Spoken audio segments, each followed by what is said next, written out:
वरहमतुल्लाहि वबरकातुह। आज की स्पीच शुरू करने से पहले मैं आपको एक वीडियो दिखाना चाहता हूँ। खैर ऐसे नज़र तो नहीं आएगी, शायद आप लोगों को आवाज़ आ जाए थोड़ी सी। मैंने देखा बड़े बड़े दाढ़ियों वाले उसके साथ जो खूबसूरत बैठे हुए हम कहीं इनकार करें तो काफिर न हो जाए, अगर हम कहीं इनकार करें तो कहीं काफिर न हो जाए। मौलाना साहब ये फरमा रहे हैं कि बड़े बड़े दाढ़ियों वाले उनके सामने ऐसे बैठे हैं कि जैसे अगर वो ना मानेंगे कहीं काफिर ही ना हो जाए, और ये कि बहुत सारे लोग तो हर किसी के साथ शामिल हो जाते हैं, ज़रा नम हो तो ये मट्टी पर तो बड़ी ज़रखेज़ है। अब मैं ये बताना चाहता हूँ कि ये लोग जो बड़े बड़े दाढ़ियों वाले हैं ये क्यों बैठे हुए हैं, और जबकि मेरी दाढ़ी नहीं है।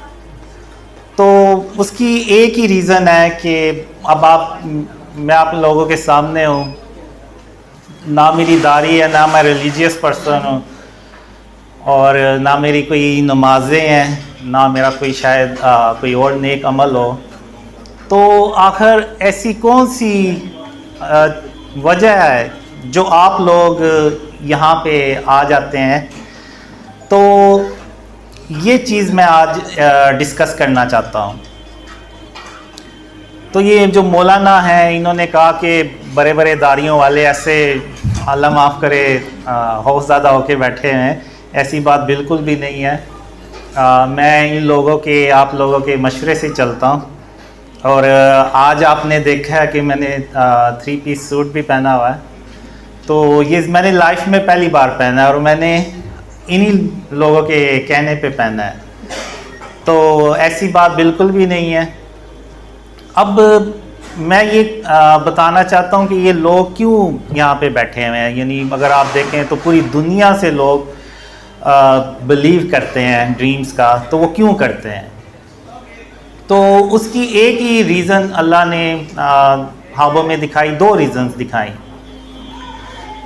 तो पहली तो ये कि अगर अल्लाह रहमान ना होता तो आज ना मैं यहाँ पे होता और ना आप लोग यहाँ पे होते।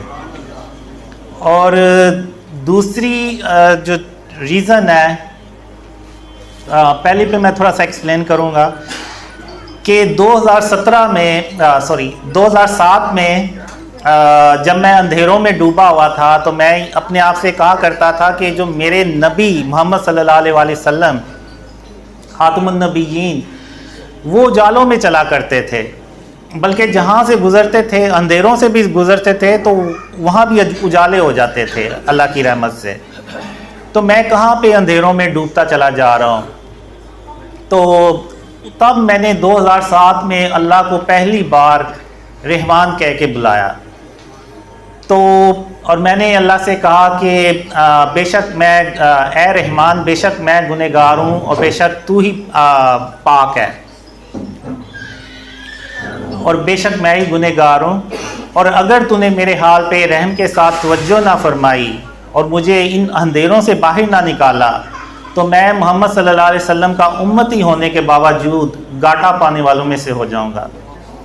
तो ये मैंने दुआ अल्लाह से की। तो उसके बाद अल्लाह ने मुझे ख्वाबों में सिखाना शुरू कर दिया, और फिर एक ख्वाब में अल्लाह ने मुझे ये भी बताया कि कासिम, जब तुमने मुझे पहली बार रहमान कह के बुलाया तो फिर मैंने ये नहीं देखा कि तुम कितने गुनाहगार हो और कौन हो। फिर मैंने ये देखा बस कि मेरे बंदे ने मुझे रहमान कह के बुलाया, और अब ये मुझे प्रूफ करना है कि वो अल्लाह जो है वो रहमान है, सबसे बढ़कर रहमान है। तो फिर अल्लाह ने मुझे शिर्क के बारे में और उसकी इक़साम के बारे में बताया, और अल्लाह ने मुझे कहा, बहुत सारे ख्वाबों में कहा कि अल्लाह क़यामत के दिन जिसके चाहेगा गुनाह बख्श देगा, मगर शिर्क कभी माफ़ नहीं करेगा।